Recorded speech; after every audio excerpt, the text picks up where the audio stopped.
It is 1 a.m. in New York, noon in Bangkok, and 2 on a Thursday afternoon here in Seoul. I'm Moon Gun-young, your headlines at this hour. Fresh charges on the crew members of the sunken Korean ferry.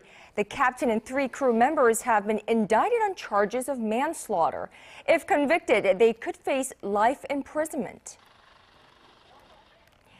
Candidate registration for the upcoming June 4th local elections kicks off on this Thursday.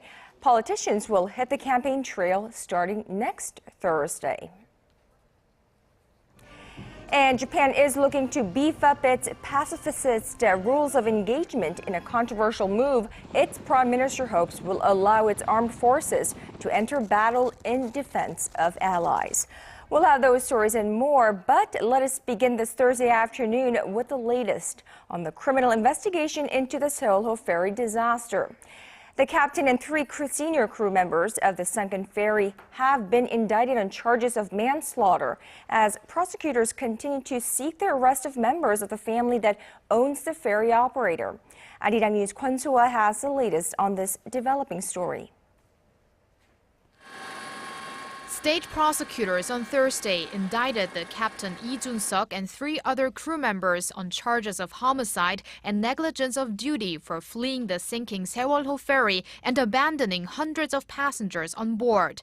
If found guilty, they face a maximum death penalty. At the Gwangju District Court in the south of the country, the prosecutors also indicted 11 others for negligence of duty and other crimes. The crew were among the first to be rescued, while Korea's maritime law stipulates that they should be the last to leave the ship. They are also accused of changing out of their uniforms, making it difficult for the Coast Guards to treat them differently from passengers. Furthermore, they repeatedly made announcements that passengers remain in their compartments even as they abandon the vessel. Meanwhile, prosecutors are looking into putting more pressure on Yoo Dae-gyun, the first son of the practical owner of the Seoul ferry, Yoo Byung-on. They put him on their Class A most wanted list on Wednesday, 1 day after raiding his house, which means he will be arrested on the spot once he is found. There are concerns he may attempt to flee the country if he already hasn't. Prosecutors have summoned his father, Yoo Byung-on, for questioning on Friday, and they say they expect him to appear. Soma, ARIRANG News. Now, here in Korea, today is Teachers' Day, a day for students and graduates to show their respects and gratitude to their teachers. Normally, the day is filled with festive events, but this year, it won't be celebrated in quite the same way, as our Song Ji-sun reports. They serve as our instructors, confidants, and counselors, and are in some cases as important as a parent, because a good teacher can change our lives. In honor of them, over 100 countries celebrate Teachers' Day. About 1/5 of them do so on World Teachers' Day on October 5th. But here in Korea, it's celebrated on May 15th, the birthday of King Sejong, who invented the Korean alphabet. Teachers' Day was started over 5 decades ago by young members of Korea's Red Cross who volunteered to visit their teachers who are retired or had fallen ill. More than 50 years later, students today give carnations to their teachers in the same way they give them to their parents 1 week earlier. It's a less than subtle nod to the importance of the teachers and the roles they play. The ways of celebrating Teachers' Day have evolved over the years. Students sometimes wash their teachers' feet, cook them food, and bring the food to their teachers' homes. But this year's Teachers' Day will not be celebrated like the years gone by. There'll be no celebratory events as a mark of respect to the victims of Seoul ferry disaster. For the first time, all commemorative events have been cancelled, and the week has been designated as a week for mourning. In light of the disaster, the Education Ministry has banned mass school field trips until at least June, and the teachers are calling for proactive steps to ensure the safety of students nationwide. We urge the government to step up safety training for the students and also to better train the teachers so they are all capable of handling emergency situations. Some schools have scheduled special safety sessions for students on this Teachers' Day, while others have organized visits to a memorial altar in Ansan that has been set up for the ferry disaster victims. 송지선, ARIRANG News. Now, in politics, in a little under 3 weeks' time, Koreans will head to the polls to cast their ballots in the June 4th local elections.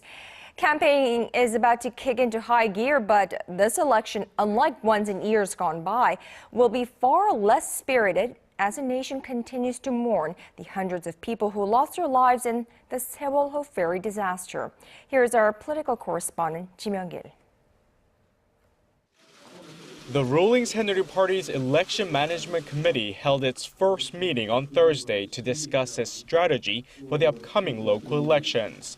The committee's chairman Lee Wang-gu said campaigns under the Saenuri Party banner will be toned down this year in light of the Sewol-ho ferry tragedy. The whole election process will focus on reinforcing the country's safety measures. Our Election Management Committee will devise plans to help the families of Sewol-ho ferry disaster victims. Election campaigns will be carried out in the most humble way possible. Candidates in the local races are registering this Thursday and Friday. The incumbent mayor of Incheon, Song Young-gil of the main opposition New Politics Alliance for Democracy, was one of the first to show up at the National Election Commission headquarters in Incheon on Thursday morning to make his candidacy official. Saenuri lawmaker Nam Kyung-pil resigned from his seat on Thursday and announced he was running for the governorship of Gyeonggi-do Province. All the candidates will be allowed to start campaigning next Thursday on May 22nd.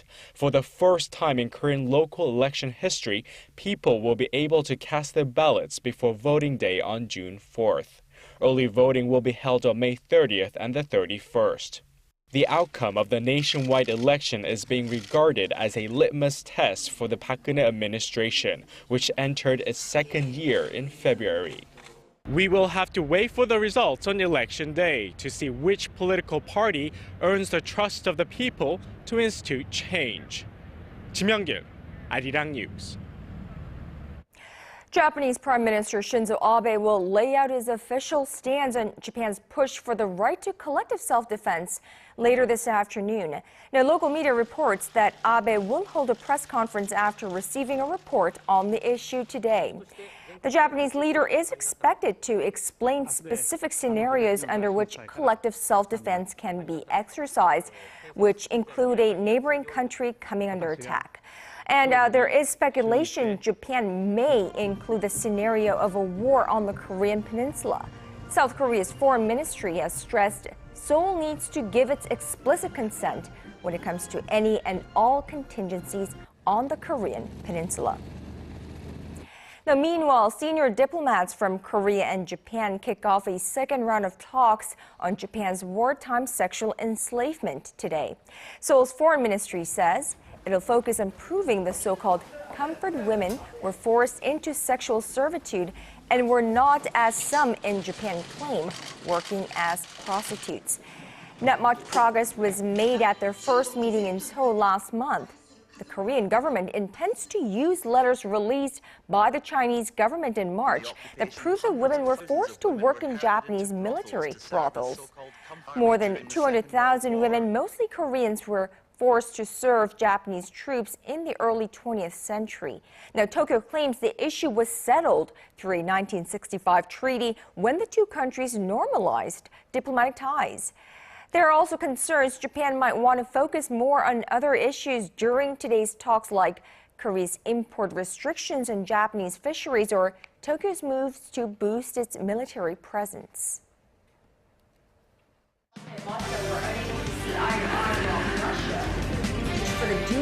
All of the day's important events close to home and around the world.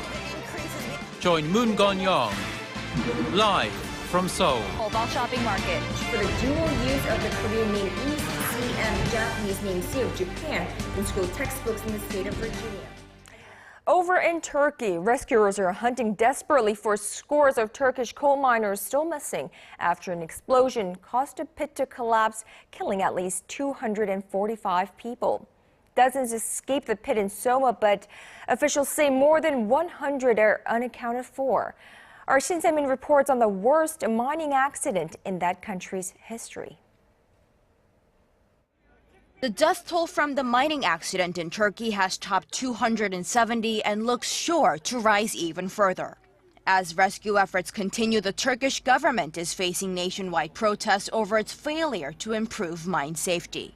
There are reports of clashes near the accident site in Soma as well as in Istanbul and Ankara. According to the mine operator, nearly 450 workers have been rescued. The government says otherwise, however, putting the number of rescued at some 360. Officials say about 120 workers remain trapped in the mine some 2 kilometers underground. Fresh air is continuously being pumped into the shattered mine to give those trapped the best chance to get out with their lives. All power has been cut to the mine system of service cages as an electrical spark triggered the explosion. What started out as a massive rescue operation has steadily turned into a recovery of the dead, though, as no survivors have surfaced since early Wednesday. Many Turks are furious with Prime Minister Recep Tayyip Erdogan's government for privatizing the nation's mines and ignoring countless safety warnings. The disaster has outraged the public to a point that Turkey's major trade unions have announced a one-day strike in protest. Prime Minister Erdogan said Wednesday that Turkey was experiencing a very great pain over the accident, but stressed that similar explosions occur in mines around the world. This disaster is shaping up to be the worst mining accident in Turkey since 1992, when 263 people were killed in a gas explosion. Shin Se-min, ARIRANG News. And over in Vietnam, anti-Chinese protests are becoming increasingly violent as demonstrators there have indiscriminately set factories on fire owned by Chinese as well as Koreans, Taiwanese, and Japanese people.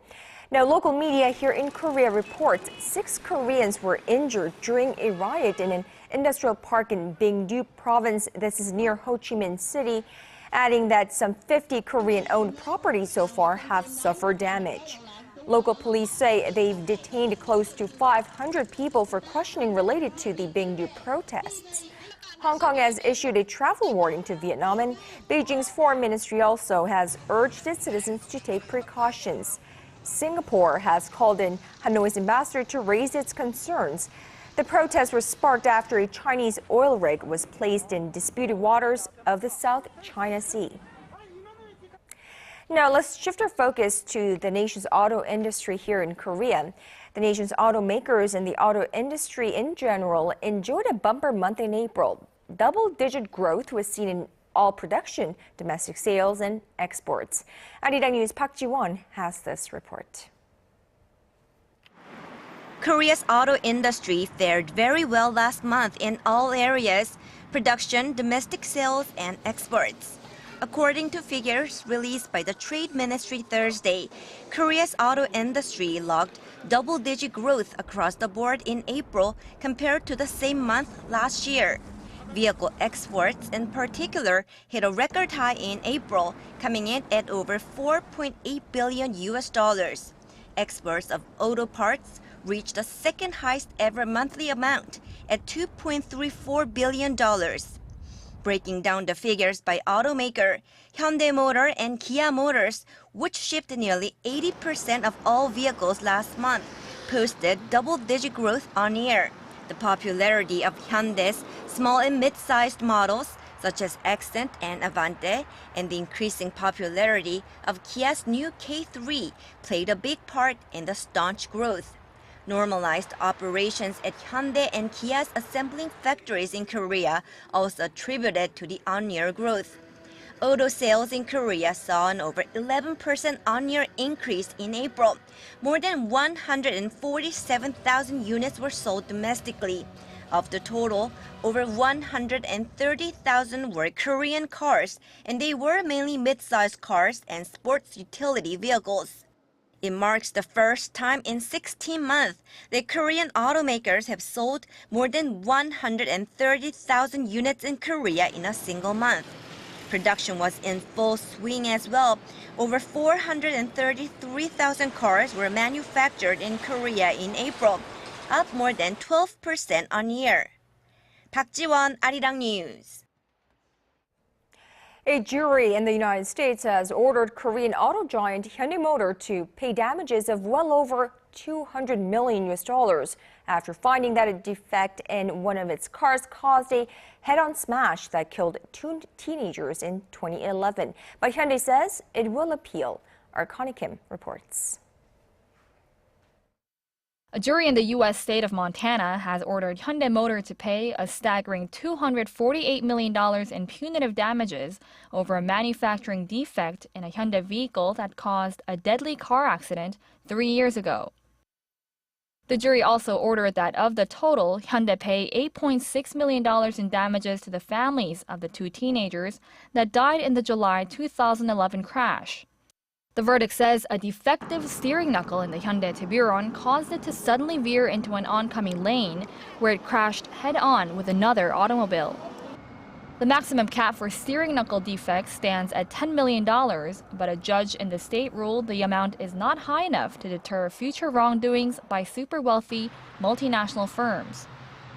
In 2005, Hyundai Motor recalled 111 Tiburons manufactured over a one-month period that year due to steering issues, but it's unclear if the Hyundai model involved in the 2011 crash had been made during that time. Hyundai Motor has called the damage award outrageous and says it will appeal. It argues that a firecracker set off inside the vehicle might have caused the crash. Eyewitnesses say they saw a firework explode in the car prior to the accident, but police say they found no evidence to suggest the explosion. Connie Kim, ARIRANG News. A U.S. court has thrown out an appeal by Samsung Electronics to revise a patent ruling that was handed down in Apple's favor. The U.S. Court of Appeals said Wednesday that it agreed with the U.S.-based International Trade Commission's ruling last June, which said Apple did not infringe on 3 of Samsung's patents. The court did not elaborate on its reasoning. The ITC had ruled that Apple infringed on 1 of Samsung's patents, which was not ruled upon on Wednesday. Apple devices with the technology were subject to import bans, but this was overturned by the White House last August. The Obama administration claimed the technology was covered by the standard essential patent, which ensures devices made by different companies to communicate with each other. Leading U.S. banking institution JP Morgan Chase expects the U.S. economy to grow by 3% in the latter half of the year. Now, at a seminar hosted by the Korean Chamber of Commerce and Industry in New Jersey Wednesday, the firm's senior economist Robert Mellman gave the outlook, saying the U.S. economy has come out of recession and is expanding at a moderate pace. Well, he, however, said America's real GDP growth for the first half will likely be about 1.6% due to the effects of the extreme cold snap this past winter.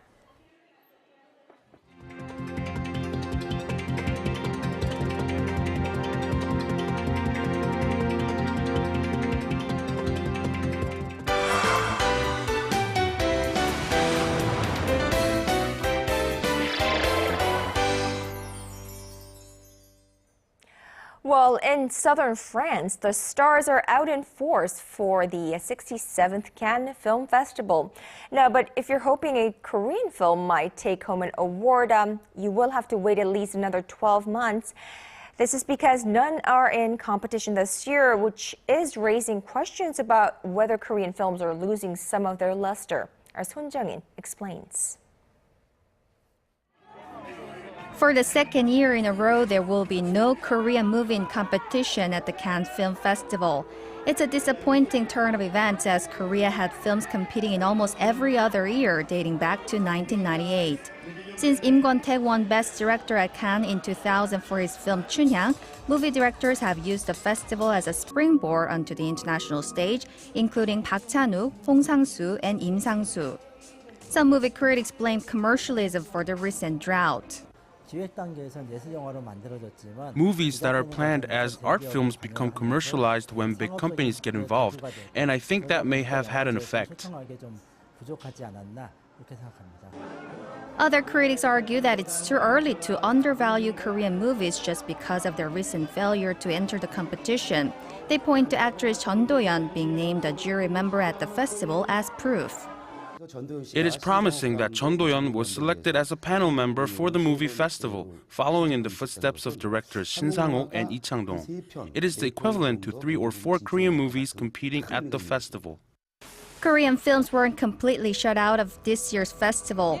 4 Korean films, including A Girl at My Door, Target, and A Hard Day, have been invited to be screened in a separate non-competition category.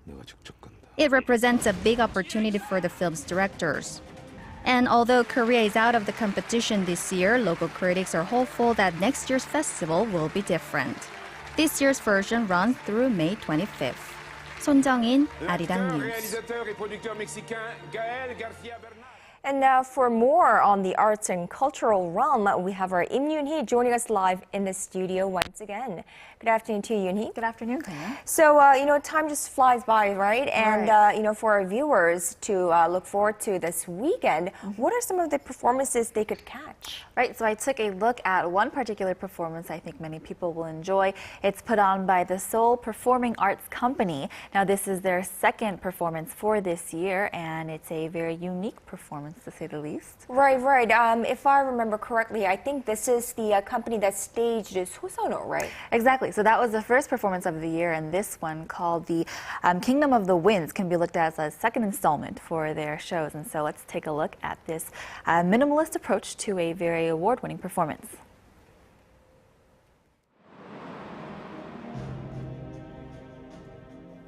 The history of Korea, a time of warriors and kings, when territories were disputed over and battles were fought. Set on the Korean peninsula during the Goguryeo dynasty, Prince Muhyul now sits as the leader of the kingdom.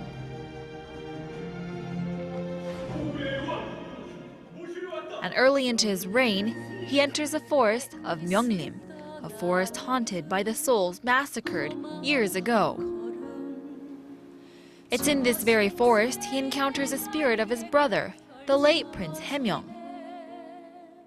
And when Muhyul goes back to his kingdom, his rule is plagued by turmoil with his son, Hodong, who doesn't exactly see eye to eye with his father.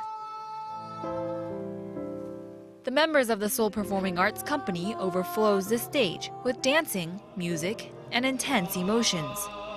It's a performance that debuted in 2006 and collected awards throughout the years, and even now is continuing to garner respect for its unique approach to the theater.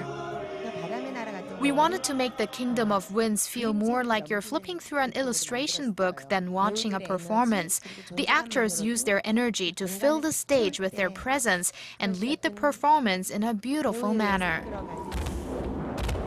The storyline is set in a traditional time period, but these actors don a more contemporary style. A beautiful sway of motions gracefully flows through the stage. Then suddenly, the thud of hands against the flesh of bare backs echoes, continuing into a steady beat of drums that then carries the performers into action-packed scenes. On the barren stage, the dancers silently but powerfully move for over 11 straight minutes, setting this performance aside from others with its tribute to contemporary dance. And with each jab and spin, these performers dance. They sing, but most of all, they tell the story of a king and his son, and a battle over a beloved kingdom.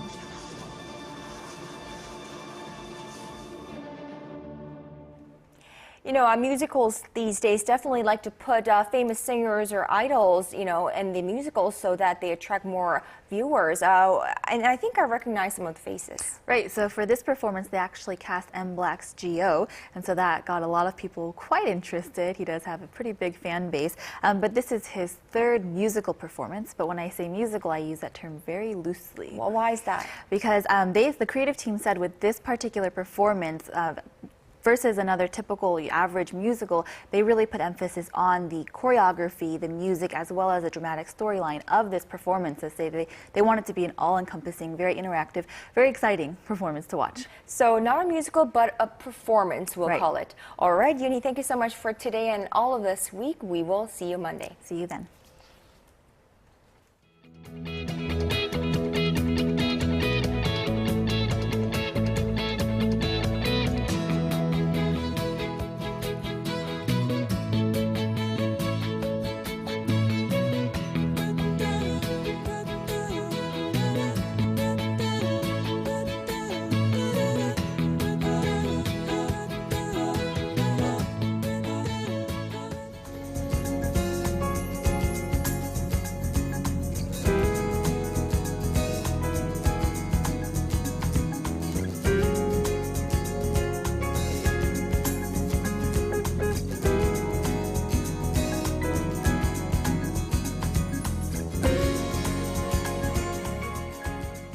And that's just about all from me at this hour. I'm Moon Gun-young. Check back with us at 4 p.m. Korea time for Business Today.